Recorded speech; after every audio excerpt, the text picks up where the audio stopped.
Hello, everyone. Greetings from here in Singapore.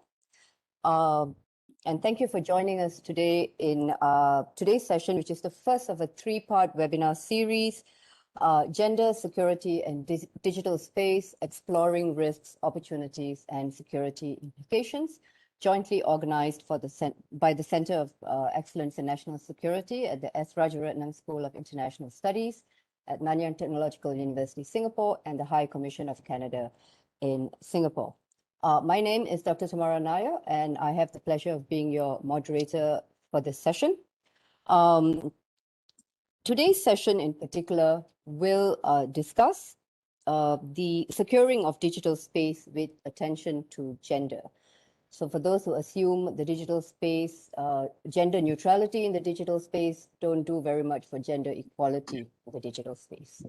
And we have three fantastic panelists to share their ideas and their work on this topic. Now, before I introduce our speakers, I would like to introduce two important speakers to give the welcome remarks for today's session. And we will start with Ms. Scarlett Dobner, who is the Director of the Center for International Digital Policy at the Global Affairs Canada. Ms. Dobner, please. Wonderful. Well, good evening, good afternoon, good morning, everyone. Do I have some volume? Can folks hear me? Super. Okay, one always wants to check.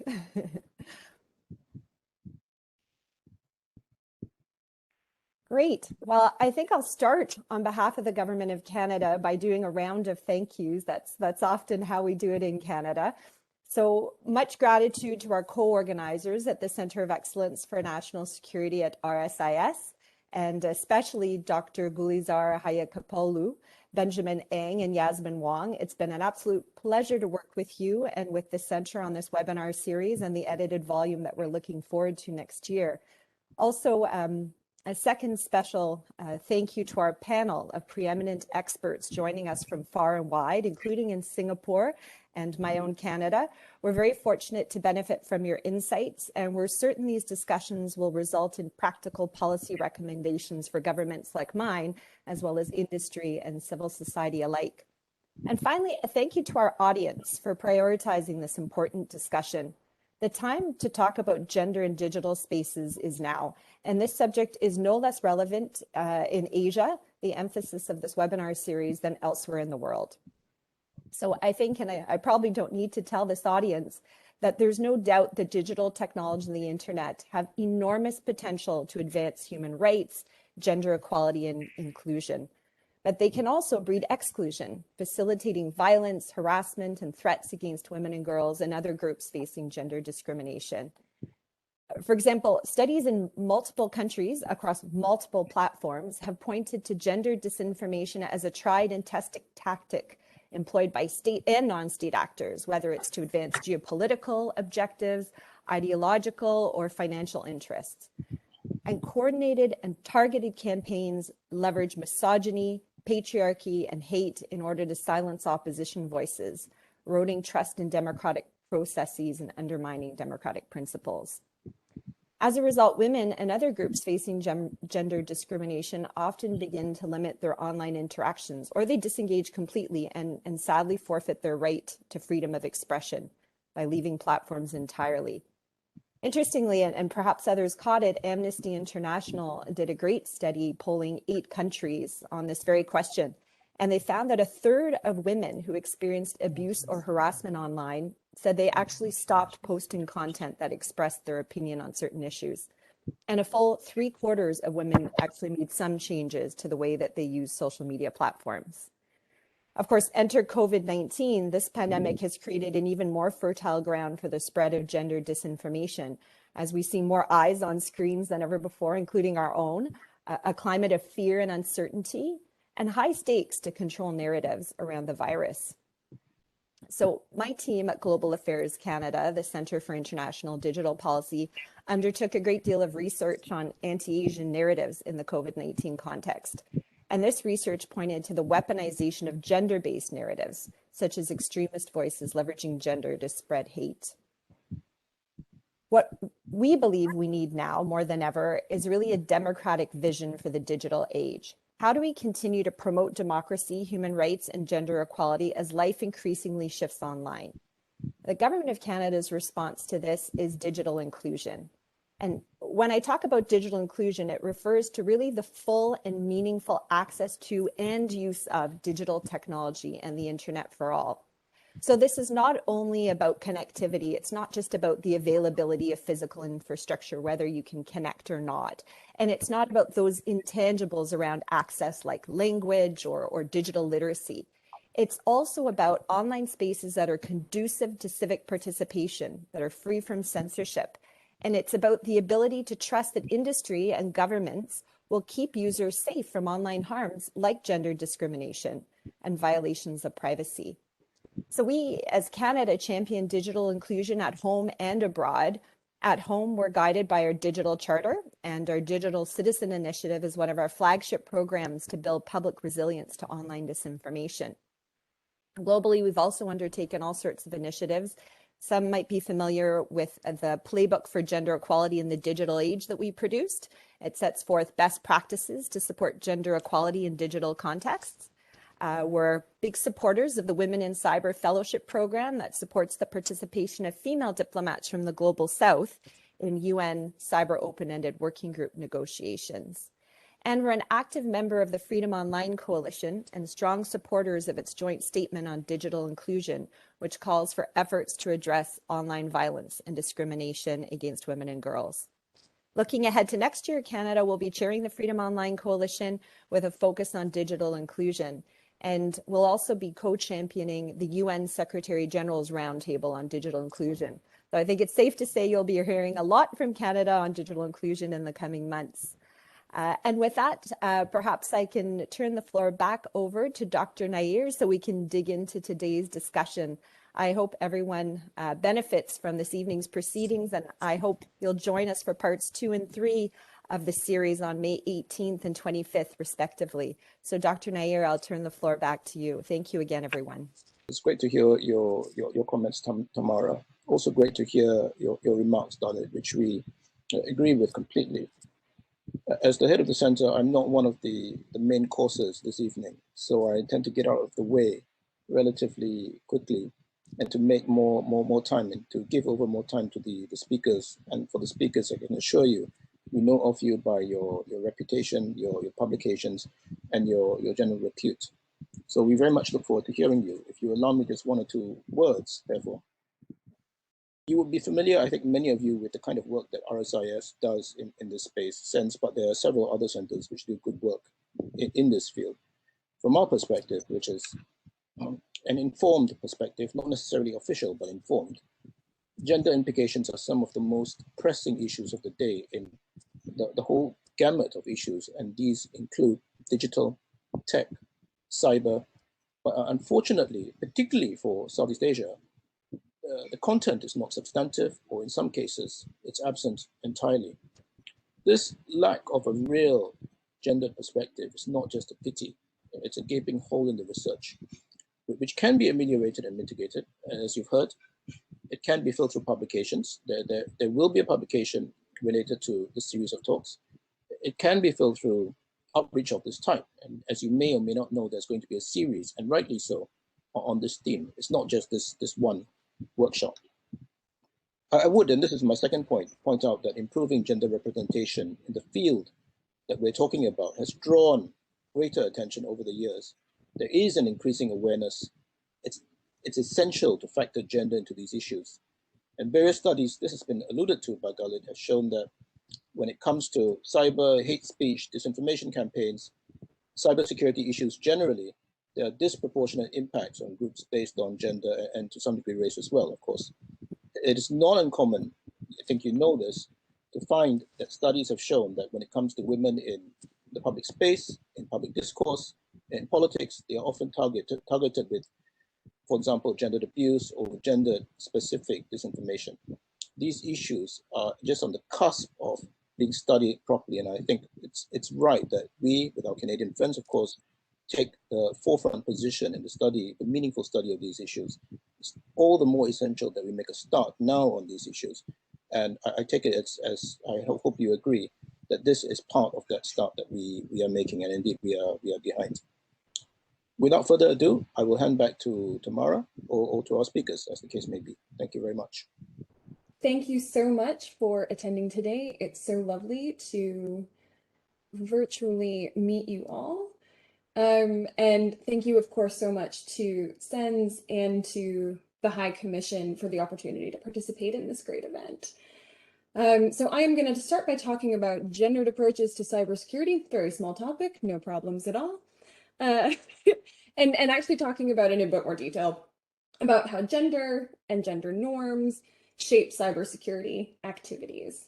So at the outset, I think what I'll note, we've heard a little bit about it in the framing comments, thank you so much, that sometimes it's a real challenge of the imagination to see how gender and cybersecurity relate to each other, particularly as we often think of gender as only relating to people's bodies, and we often, though not always, think of cybersecurity as highly technical and/or digital, and therefore, right, sort of what intuitively existing at some remove from people's bodies and lived experiences.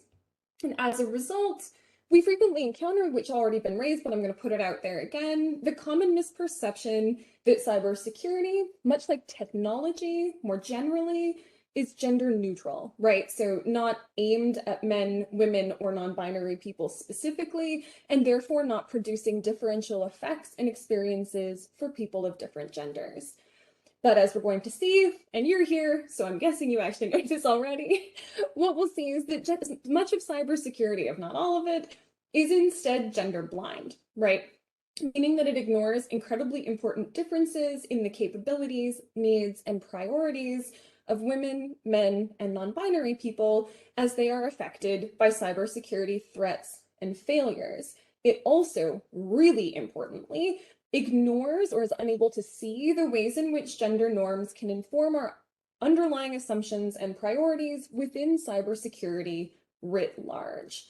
And that last point is the animating insight for the report for the United Nations Institute for Disarmament Research that I just completed, along with my colleagues, Drs. James Shires and Tatiana Tropina at the University of Leiden, entitled Gender Approaches to Cybersecurity Design, Defense, and Response, because, of course, it has 3 pillars.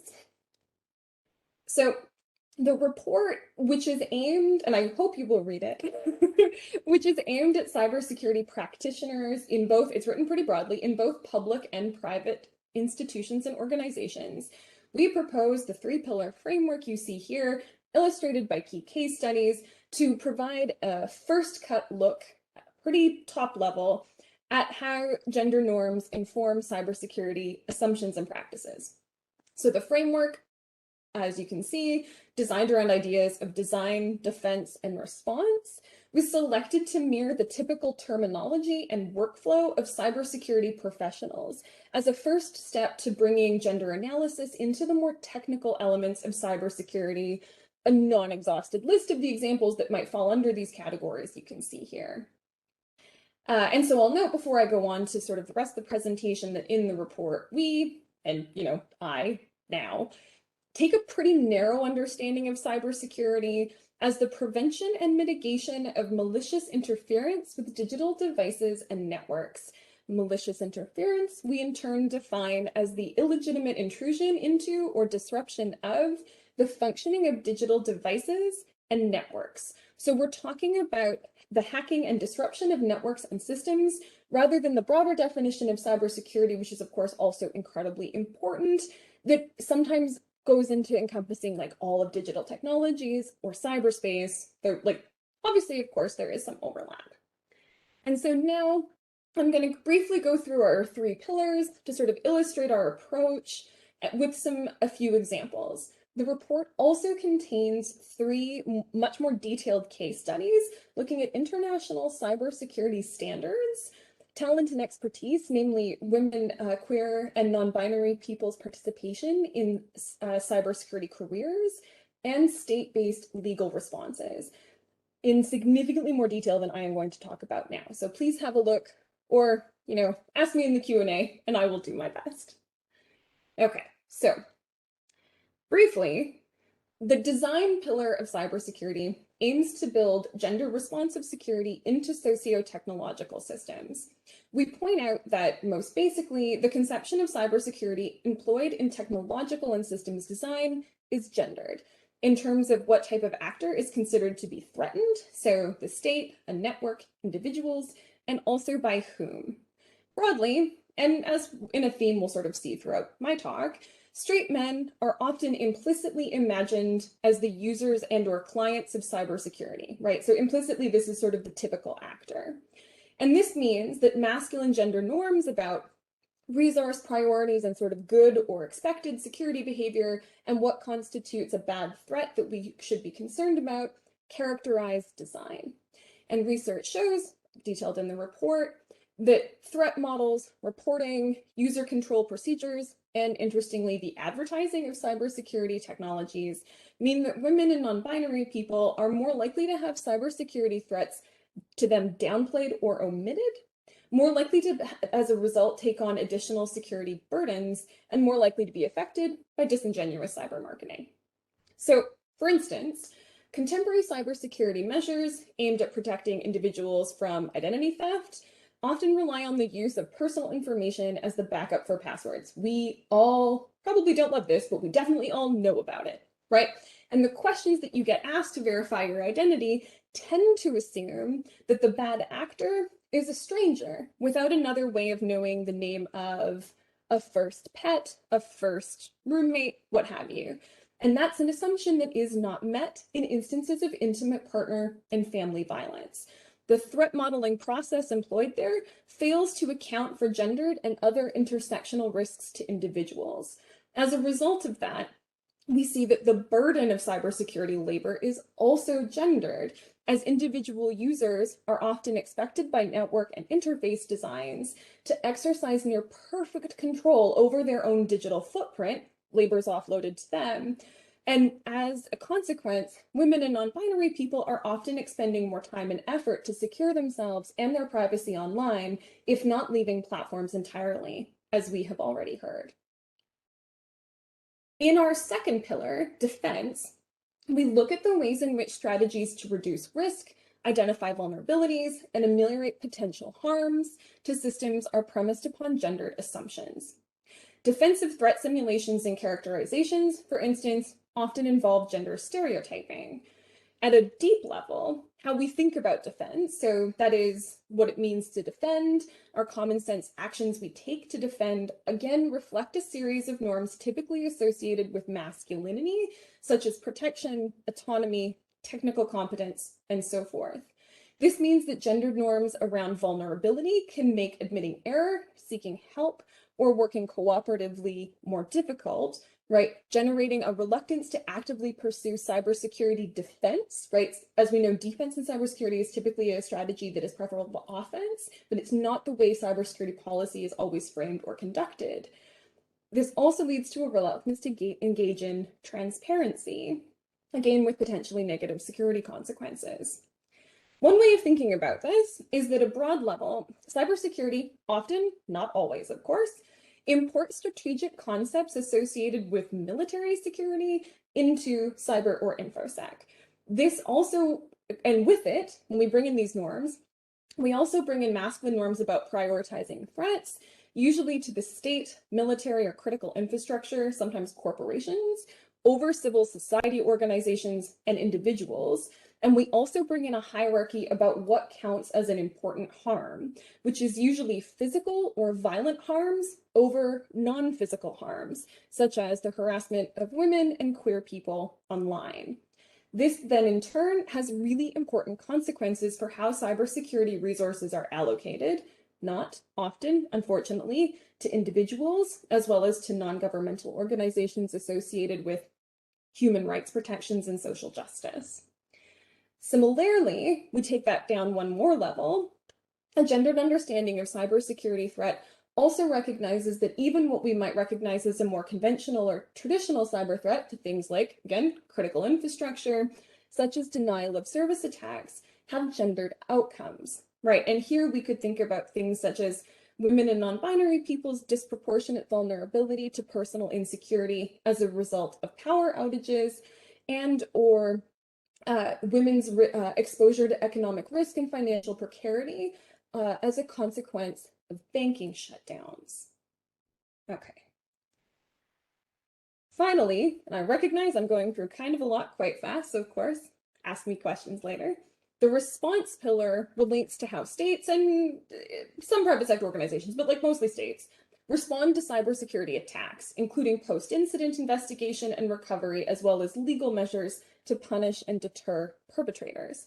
Here, we observe that masculine norms, again, of autonomy, control, and the avoidance of vulnerability can preclude actors from disclosing they have been subject to a cyber attack, which impedes the important information sharing regarding threats and the generation of more robust cybersecurity overall. We also point out that the priorities, composition, expected practices, and working hours, also workplace culture, of incident response teams involved in cybersecurity should be subject to gender analysis. So they often involve long hours, overnight shifts, being on call, and so forth. Another dimension of this is, as I'm sure you're all aware, the relative informality of a lot of cybersecurity response communities, right?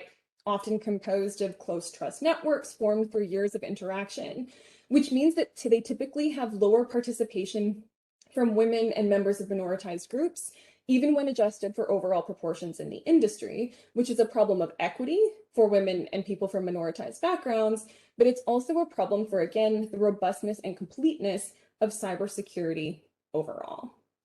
Similarly, last example, cybersecurity response can also demonstrate a really unfortunate gendered and sexualized dynamic of victim blaming, wherein actors with insufficient, you guys have all heard this, cybersecurity defense measures are often, unfortunately, problematically framed as asking to be hacked, right?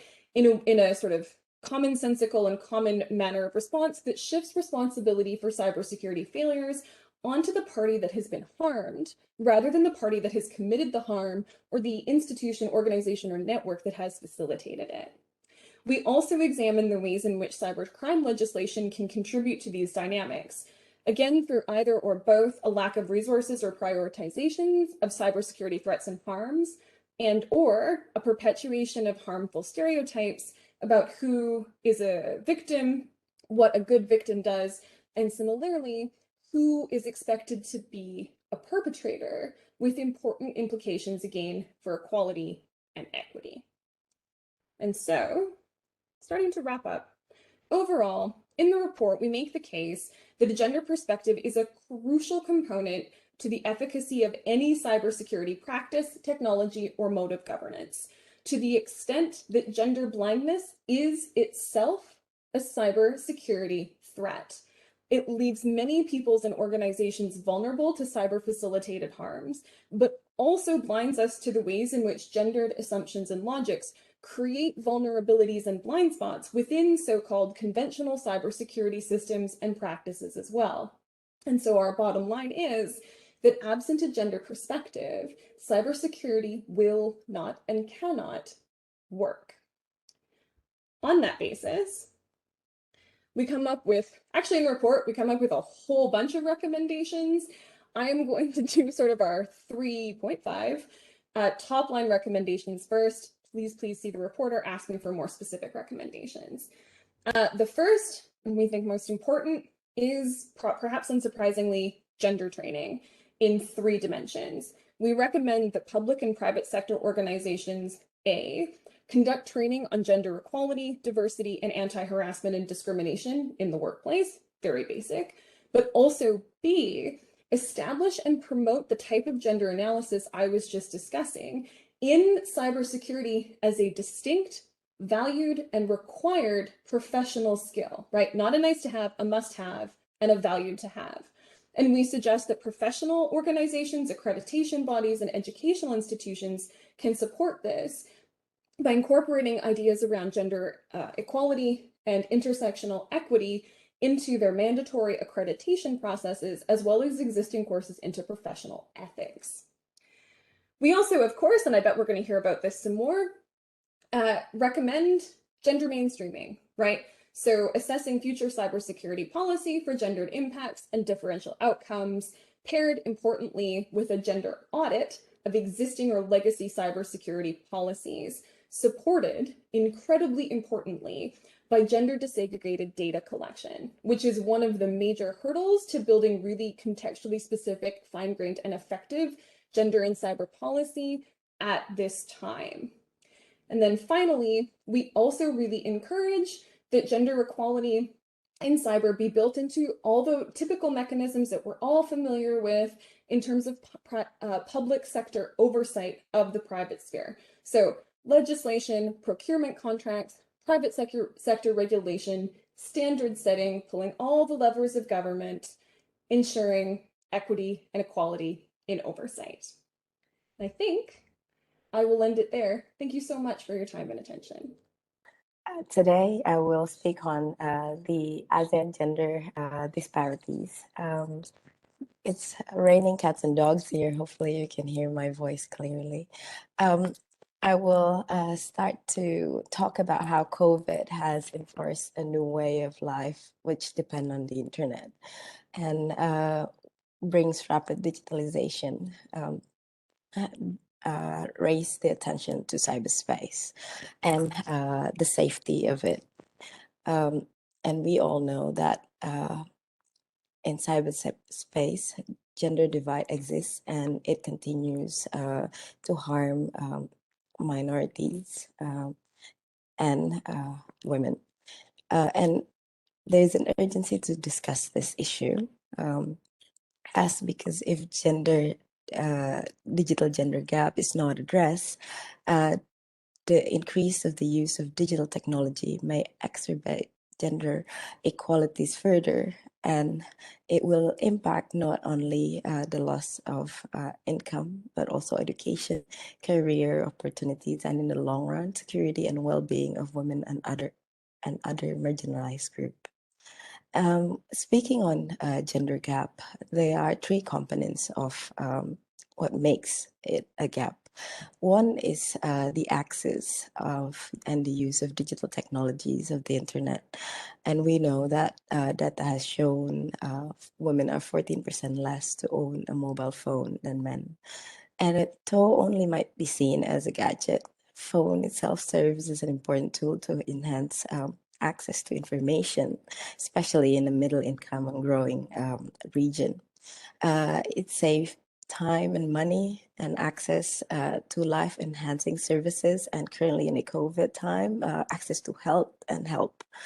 And this can also impact how women can be empowered or not in this day and age of work from home and study from home. Secondly, the development of skill needed to use the digital technology and to participate in the design of production that's still lacking women and marginalized group in deciding what technology and what the mainstream technology being used. For example, for disabled people. Thirdly, the advancement of women to be visible in the leadership and decision making in the digital, as particularly in cybersecurity and safety and cyber governance. And as we know that it is the issue of digital access to ICT has been part of the sustainable development goals in terms of gender goals number 5. It calls the international community to enhance the use of enabling technology, in particular of ICTs, information and communication technology, to promote women's empowerment. However, the access toward technology remains a core problem here. There are 150 million less women than men to access, and this gap needs to be bridged. This is the statistic from the ITU showing the internet inaccessibility for women has become increasing pressing issues to be addressed. In many countries, including developing countries and the region of ASEAN, the structural inequalities such as income, education, and employment opportunities result in increased barriers to access and use. And it is an estimation that before the pandemic, the 60% of the global GDP is made digitalized. With the COVID happening, this number may have increased, and immediate approach need to be taken to bridge this digital gender gap. As we see that the statistics said 12% women are less likely to use the internet than men. And this would mean that the result in women experiencing less benefit from this growth. In low and middle income countries, there are less women, 10% less women to own a mobile phone than men, and 20% have less access to the internet. And what does this mean with the COVID? We know that digitalization has bring more jobs for women, and in terms of bringing numbers of jobs that they can access if provided education is granted and available to them. Undoubtedly, the acceleration of digital economy is an ongoing process which provide a lot of benefit.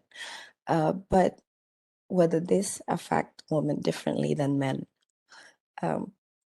as mentioned before, women are lacking in the digital access and skills compared to men, and because of women use internet less than men, and specifically in Southeast Asia, this exhibit a great gender disparity, which with women has less visible in the STEM and ICT, and as well as in the policy making.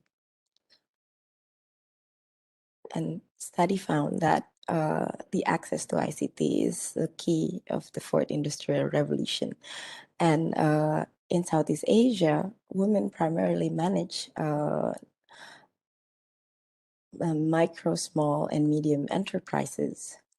And in developing countries, they contribute toward informal economy and work that is not protected. With the current COVID-19 situation, the woman condition gotten worse with the lockdown restriction that limit mobility. Women has become more vulnerable and less protected because their majority are in the non-formal work and they don't get insurance and additional benefit, especially to sustain their access to the internet. And we know that majority women are health and social workers, and with the school closures, women are more responsible of childcare and exposed more to the domestic violence happening at home in a closed compartment. And this added how they access increasing limited in the internet. And we see the current situation of internet in Southeast Asia. This is the statistic of the internet use and development index of internet. And if you can see from the most serious statistic to the quite joking one, and you see my country, Indonesia, is the hippopotamus.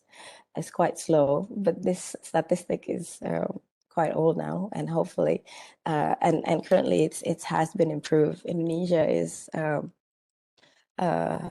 it's already has been growing faster, but still we're in 118 out of 139 countries in terms of speed, and we know that currently the access of the internet would dictate how much your economic growth and how much the access to the digital ICT access and the security tools that you can have to learn and utilize.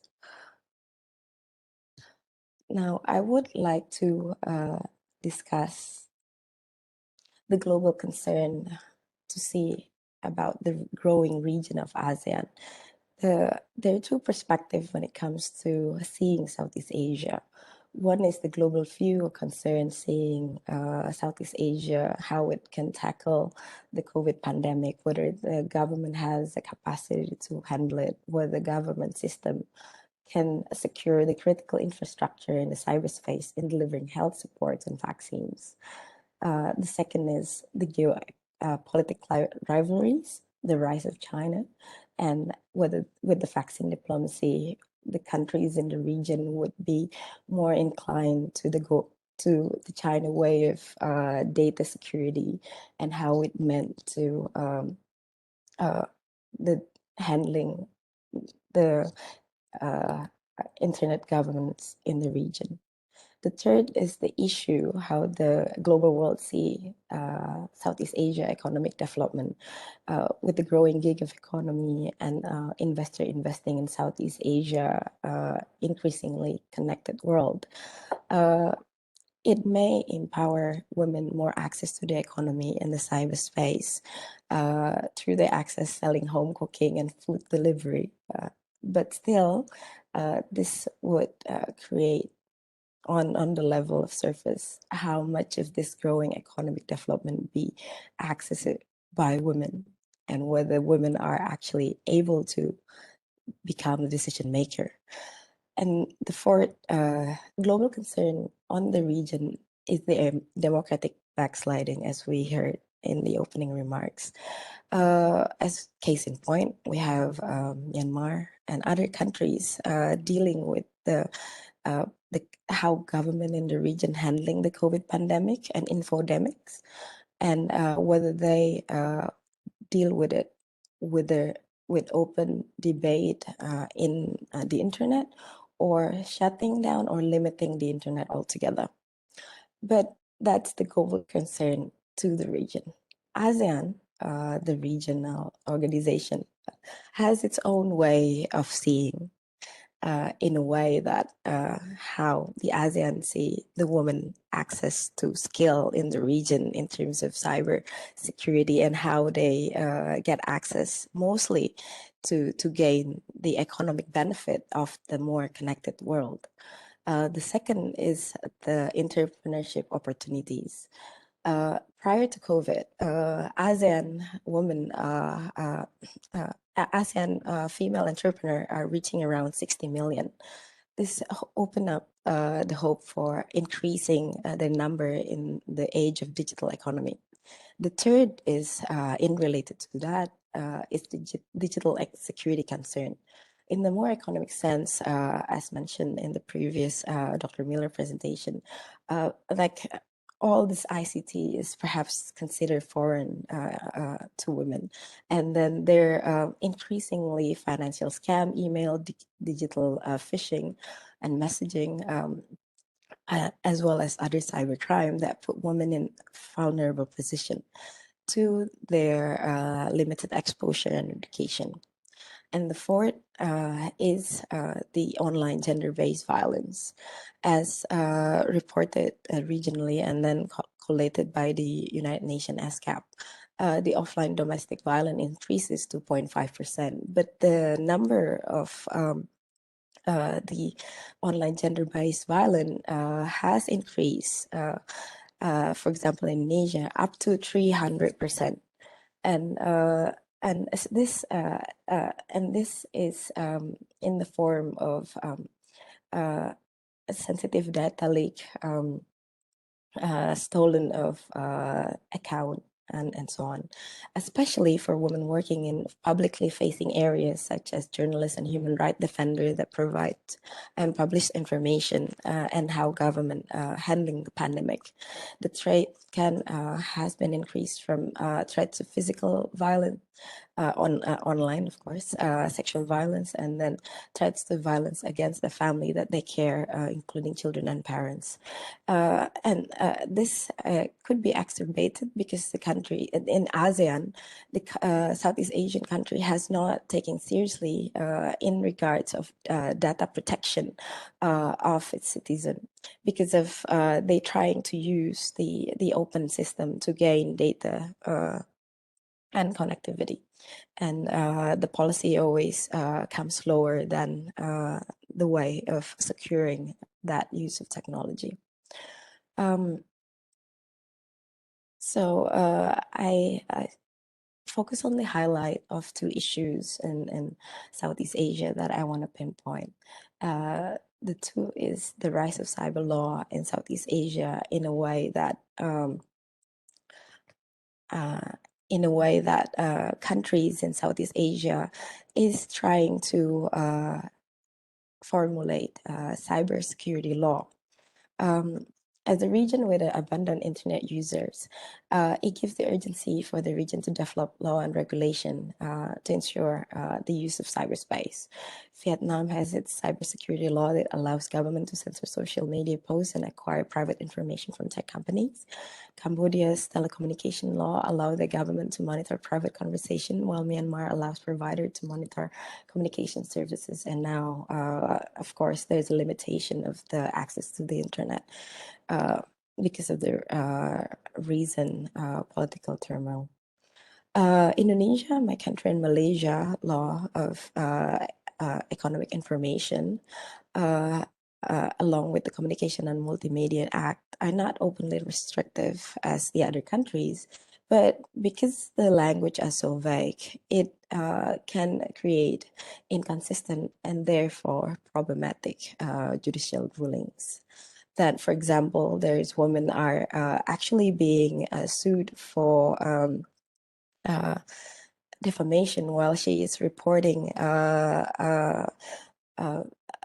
sexual violence online, and because she doesn't know the law, she's getting sued because meanwhile she's the victim. So that's something of issues that we need to focus and solve. On the other hand, we kind of seeing the issue of internet throttling or shutdown as the internet have the potency to disturb political life, especially in the election. There's a trend that how an ITC blockage has been done in election and government transition. And research find that women are more likely to be the victim of election violence, and ICT is used as a platform to spread an already entrenched problem. And internet shutdowns are often accompanied by gender-based violence, where political groups harness the blackout and activists lost their ability to broadcast human rights violation to transnational audience to ask for help. So at times for this, it is quite critical for the region to kind of provide an online platform to protect women online from physical threats and harassment.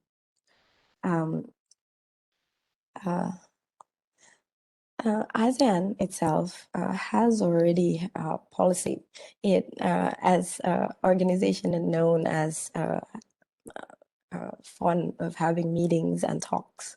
ASEAN has policy, but seeing each country approach towards cyber law to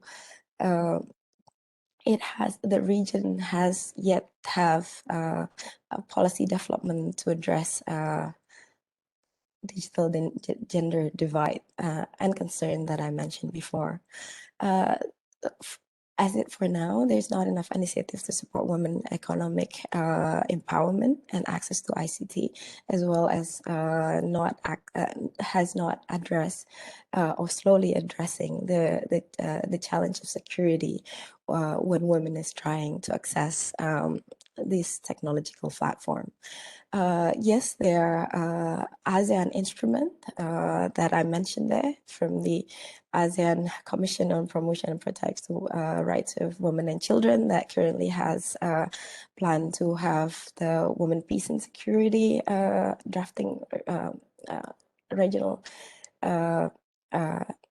regional action for women, peace and security that includes digital space and also ASEAN Women Peace Registry, which our moderator is part of this, but to the extent of how this ASEAN instrument working on women to deal with the issue of digital is still quite lagging, despite there is a comprehensive framework for recovery to mainstream women economic empowerment. Because the ASEAN see women as parts of their development more so than to protect their well-being and empower them in the ICT. But there is a bright side. Last year, the ASEAN Intergovernmental Commission of Human Rights has inaugurated a special session on women empowerment, and it was first time they focus on digital gender equality. And I think this is our work to in the region to develop closing this gender gap. In terms of wrapping up, my recommendation is in 5 points that we can work on. First, to ensure the internet access for women empowerment, as well for focusing especially for women in from marginal group and post-conflict areas, as well as elderly women and with disability. The second is the issue of having increasing access to the internet, and affordability is one big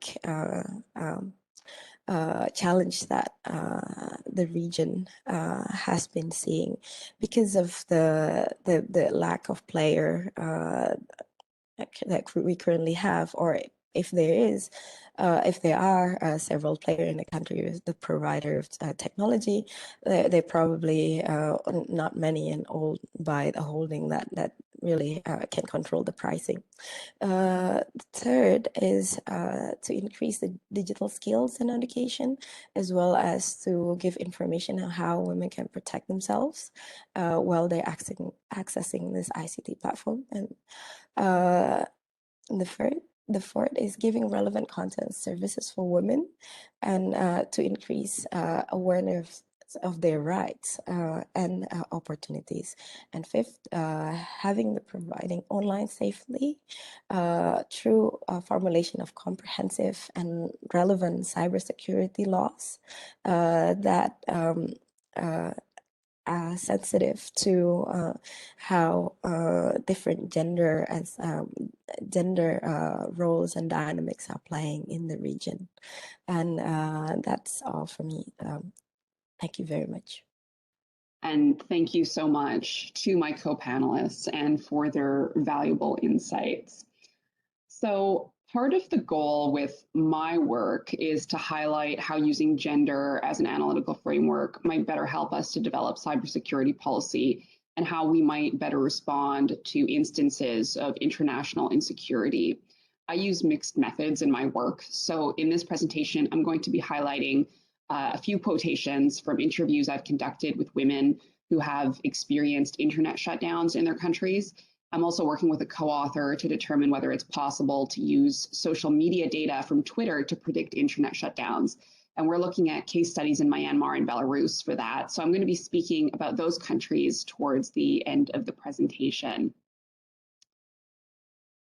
So the research on gender and digital ICTs has generally focused on addressing what is commonly called the digital divide, defined roughly as those who have access to the digital resources to engage, mobilize, and participate in public life, and those who don't.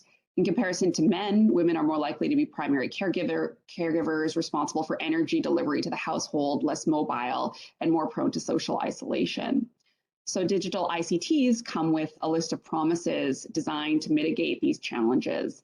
ICTs facilitate political mobilization, freedom of expression, remittances between diaspora communities, increase productivity and earnings between men and women, and release women's time from care and housework so that they can participate in markets and elsewhere.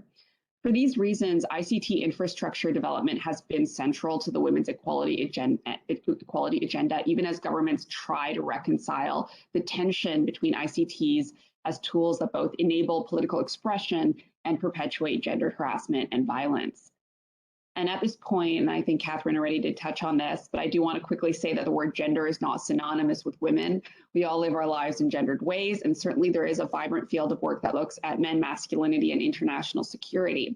When we talk about gendering or gender mainstreaming governance or policy, what we're saying is that we cannot assume that policy affects everyone in the same way. It's one way to ensure that we can tailor policy to the needs of different demographic groups and ensure policy effectiveness. So several UN member states have highlighted critical infrastructure protection as central to their national cybersecurity strategies, but critical infrastructure is often spoken of in terms of technical and computational vulnerabilities, which is a remnant from traditional security policy that conceptualized insecurity as a threat to state sovereignty. Yet, if critical infrastructure protection is necessary for social well-being, as many of these cybersecurity policies state, then it follows that ICT failures will also have negative social and political consequences. So why is it important to consider different gender perspectives when assessing the impact of malicious cyber operations? Taking gender seriously can be a corrective for a field, my field in particular, that routinely fails to predict shifts in the global order because of its focus on large-scale actors.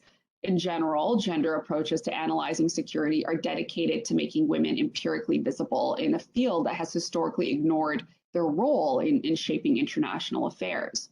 If you don't include gender in your analysis, then you are ignoring at the very least half the planet's role in shaping international security, and also how men's gendered experiences also shape the international security dialogue. Practically, an analytical lens that excludes gender is going to be less predictive and yield a worse description of international affairs. There are serious consequences to international security when we don't see ordinary people as valuable sources of knowledge. It means, for example, not anticipating the Arab Spring, the fall of the Berlin Wall, or South Korea's transition to democratic governance.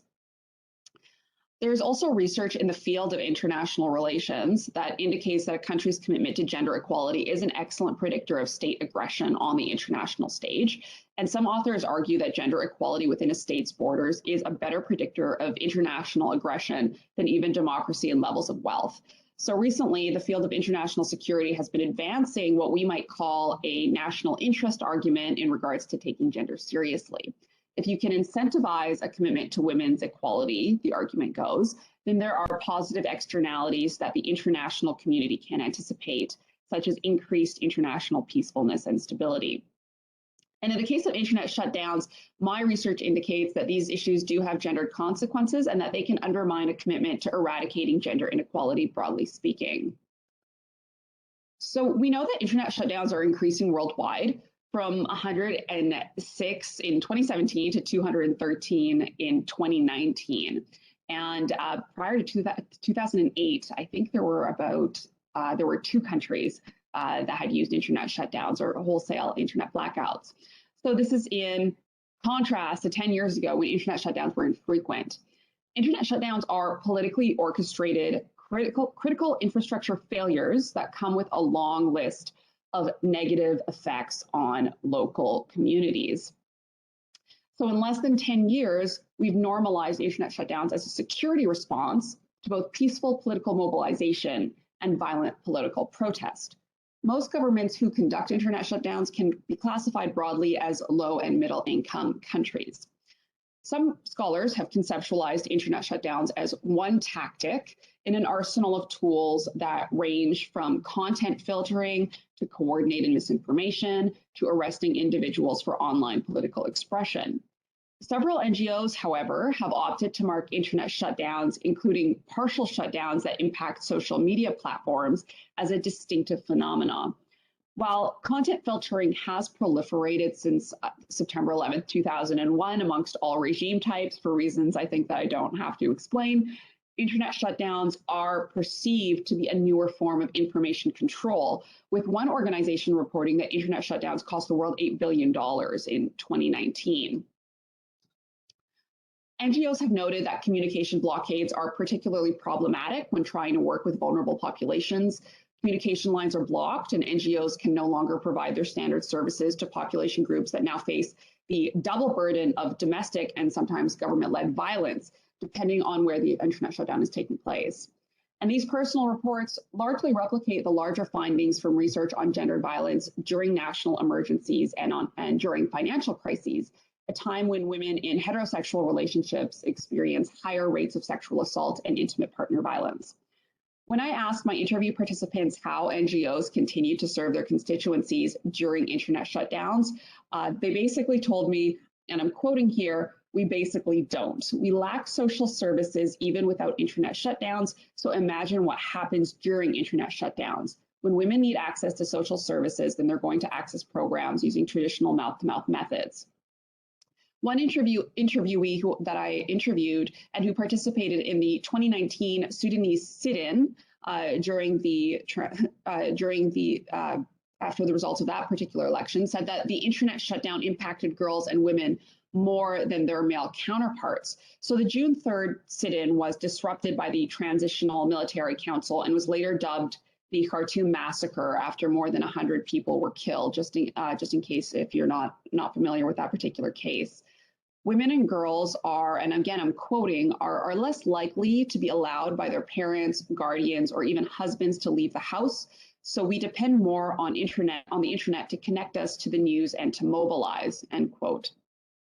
This particular activist said that online spaces held distinct advantages for women, as women's offline mobilization came with increased risks to physical safety and harassment. The internet shutdown created further restrictions on women's mobility. Women are or were less likely to participate as sit-ins turned increasingly violent, and they increasingly relied on internet access for situational awareness. And again, I quote, "If there are guns outside your house, at least you have the internet and there are people telling you something is happening here and there. At least you don't feel alone." Online communities functioned as an informal crowdsourced violence warning system where Twitter and Facebook users were able to broadcast location data about civil violence. In particular, Facebook Live became useful for documenting real-time political violence since users could expect that these videos were authentic and undoctored. Increasingly, women's rights advocates are using digital ICTs also to build resilience in the face of social disruption. These technologies are born in turbulent political climates where regime change also highlights the precarious status of women's political and social rights. And interestingly, while most governments and international legal experts would say that the internet in itself is not a human right, there is widespread international agreement that the internet does enable human rights. This goes beyond freedom of expression. We're also talking about small business owners who depend on e-commerce. We're talking about the transfer of remittances. We're talking about how individuals interact with their governments, a relationship that is increasingly mediated by digital tools. We can even go so far as to say that the proper functioning of internet infrastructure is crucial for removing the obstacles that unfairly prevent women from accessing the full range of rights and being full members of a political community.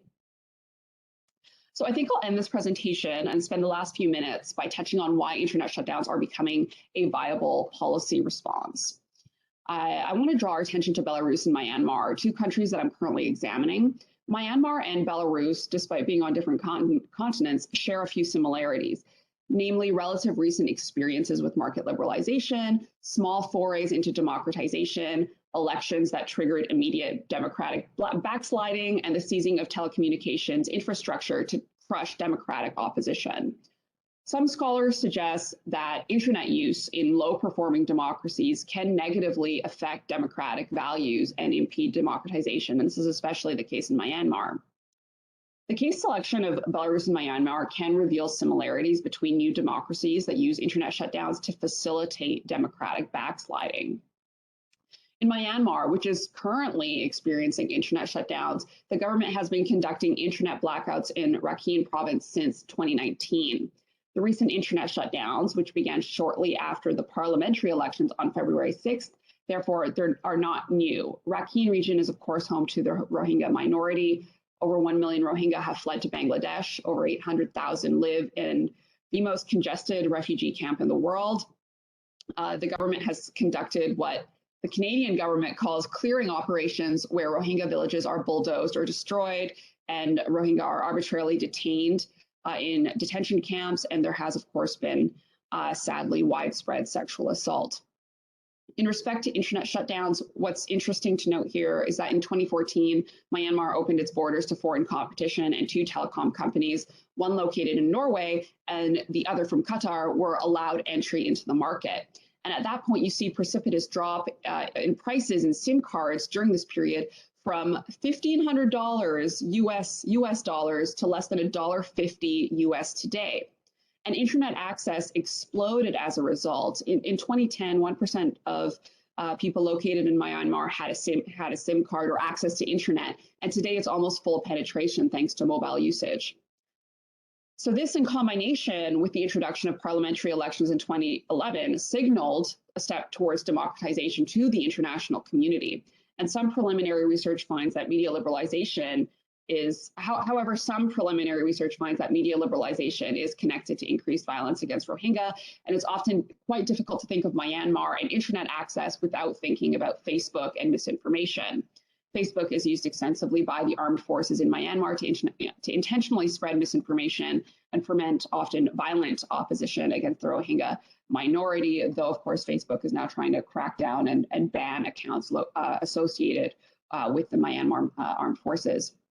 So despite increased competition, the armed forces instructed foreign telecom companies using a legal provision, so this is technically legal according to Burmese law, to withhold mobile internet traffic, and Telenor, which is the telecom company from Norway, did indeed comply.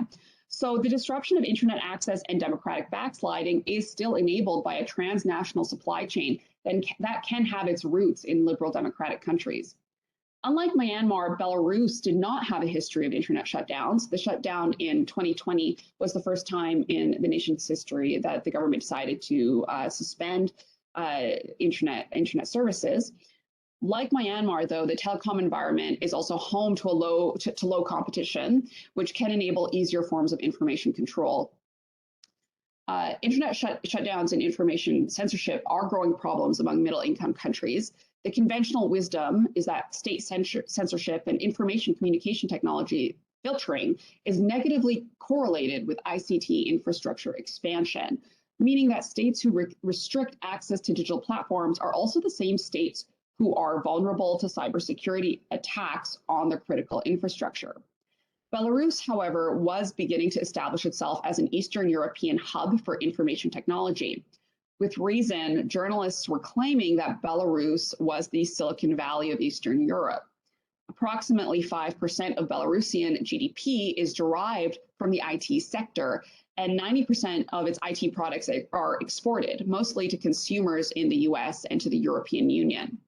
Some reports indicate that tech companies in Belarus have been reluctant to publicize the country's political instability to their customers for fear of losing their customer base and foreign investment.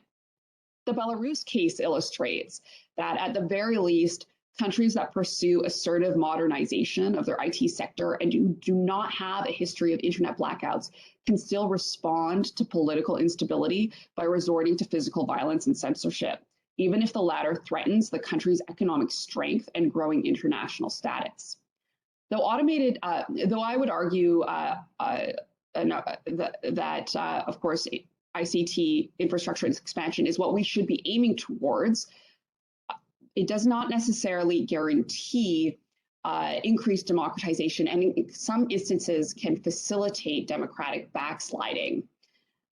And I think actually I will end it there because my time is up, though if there are any questions about the current project that I'm working on, which is a tool, a machine learning tool to predict internet shutdowns, then I am happy to answer those questions in the Q&A session.